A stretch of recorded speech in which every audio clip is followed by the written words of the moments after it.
So I'm going to change the subject to supplementation. So in a plant-based diet, Dr. McDougall, what are your thoughts on supplementation? Obviously, B12, from what I understand, people are pretty much universally in agreement that B12 is not in the diet. Do you agree with that? And then what other supplementation do you recommend for a plant-based diet?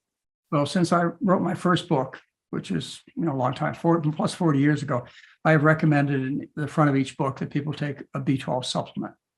5 micrograms a day would be fine. There are all kinds. I've written 2 articles that are on my website that talk about B12. So let's just say that I recommend it. Everybody recommends it. I could sit and argue with you as to really how valid or important the recommendation is. B12 deficiency in terms of disease occurs in about 1 in a million people. Heart attacks are 1 in 2.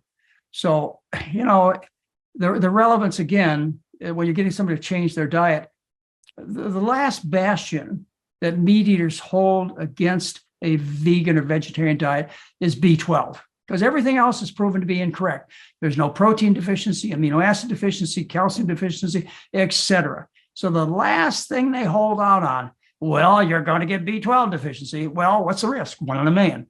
What is the consequence? Tingly fingers and tingly toes. It's silly. Anyway, you want to talk about supplements in general. I think they're, I don't know how to say it strongly enough.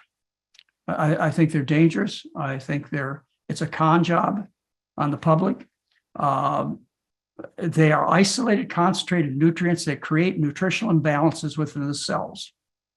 For example, you take vitamin D in doses greater than 2,000 international units, you have an increased risk of falls and fractures. When you take beta carotene compared to a placebo, you have an increased risk of lung cancer. These supplements create imbalances that create disease. Don't do it. The foods are properly packaged, the proper amount, the proper relationship in things called bananas. Okay. Now you mentioned D in particular. Is less than 2,000 international units okay? And is that suggested? I don't think it's necessary. It's been found to be relatively safe, say 400 or 600 or 800 international units. 2,000 is the number that's usually given for what you don't want to go above. But if you go to the internet, you'll find that a typical dose is 5,000 international units. So yeah, if you believe that you need vitamin D, say if you've got a vitamin D test, or you live in Boston and work in an office all day long, then a couple 100, 400 international units, that would be not harmful, but it's not necessary. Okay, where does vitamin D come from? It's not a vitamin. It's a hormone. Where's it come from? It comes from the action of sunshine on the skin. You need to be out in the sun. The sun offers you so many positive things that aren't even touched by B12, by vitamin D. So, what does sunshine cost? Nothing. And what does supplements cost? Lots. I listen to some of these people who sell supplements that make $1 million a year, fooling the public and hurting them too, not just fooling them, taking their money.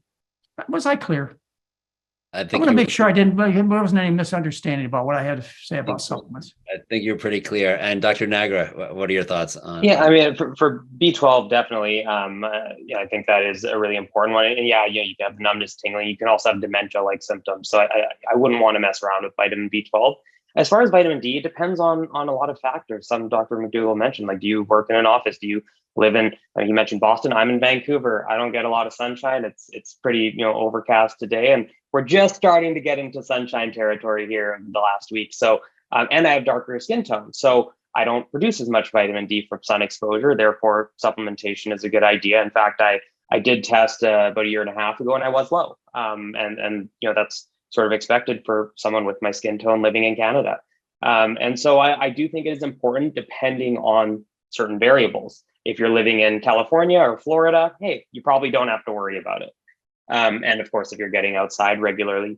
As far as other nutrients, it just depends on the diet. I think a lot of the other nutrients that are often focused on, things like iron, calcium, et cetera, can be obtained through the diet. But if you are lacking in any way, or if you do have iron deficiency, let's say you're a woman of menstruating age and you happen to have heavy menstrual periods, then perhaps you are losing more iron than you're taking, and a supplement might be warranted if you can't get that under control otherwise. But generally speaking, I think B12 is the must, and then other supplements just depend on where you're at.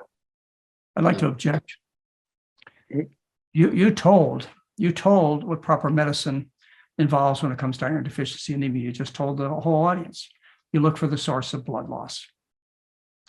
That's how you treat iron deficiency anemias. You always look for the source first. Menstrual loss, GI loss, etc. You don't start out by giving them iron supplements. That's the last thing you do, or that's the ancillary thing you do. You must find out why they're losing iron. Yeah, So, I agree. I would agree with that, but I would supplement in the interim, right? I would definitely supplement to get, if someone, like I've had a patient who came in with a ferritin that just read less than 1 and a hemoglobin of like 85. I'm not going to withhold supplementation from that patient while I try to investigate what the cause could be. I'm going to put them on an iron supplement while I investigate what the cause could be. And then if we can get that under control, great. Maybe we can come off an iron supplement down the road. But I think it would be negligence to not put them on a supplement then and there, or perhaps even infusions if the supplement isn't working.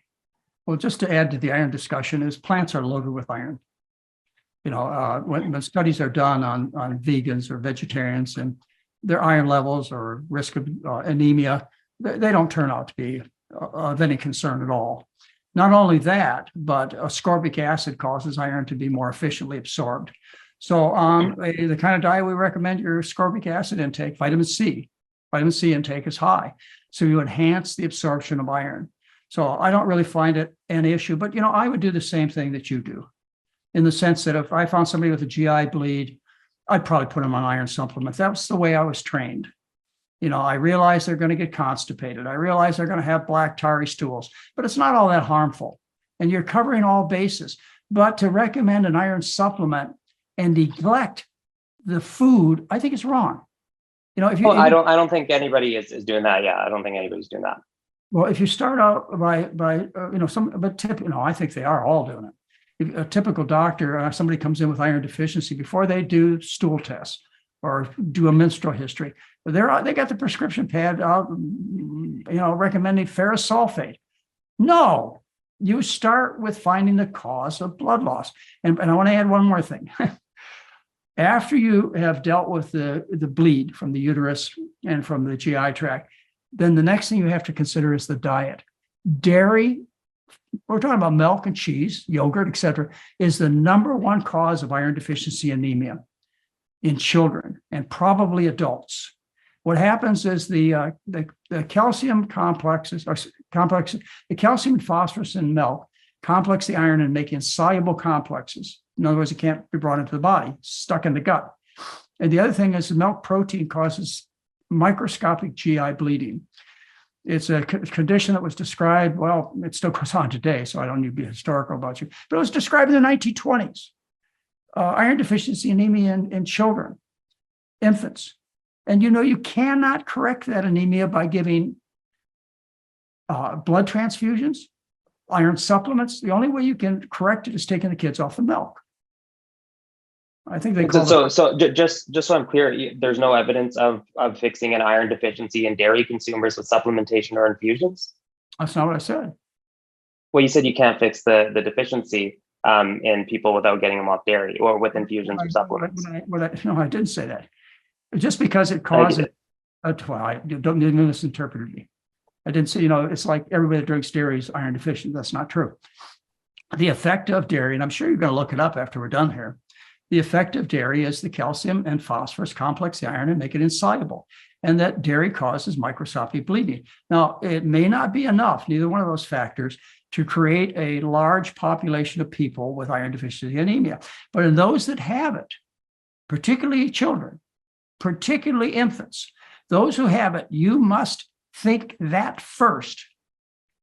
And in adults, you know, after you look at the other sources of blood loss, like ulcers and diverticular disease and colon cancer, and polyps and uterine bleeding, after you've done that, you really need to seriously consider another maneuver that will help your patients, which is get them off the dairy. It's as important as giving them an iron supplement. Okay. How about iodine? Iodine deficiency. Is that something that we should be supplementing? Is seaweed something that is a valid source of iodine that plant-based people can consume to keep their iodine where it needs to be? I'll ask that of McDougall. Well, iodine deficiency used to be a really serious problem. Is still today in Africa. It used to be in the 1920s in the goiter belt, which is around the Great Lakes. 20% of the people had goiters back in the 1920s. And it was due to iodine deficiency because people ate food grown in their locale within 25 miles of their hut. So as a result, if the foods were grown in an iodine deficient soil, they're likely to get iodine deficiency, but we don't eat that way. We get apples from Washington, we get corn from Nebraska, we get potatoes from Idaho. We have such a variety that I don't ever see iodine deficiency as a cause of thyroid problems. I don't see it, nor would I reach to iodine supplements or seaweed as a solution. I would put them on Synthroid because their problem is due to an autoimmune disease, which is called autoimmune thyroiditis, which is due to the food.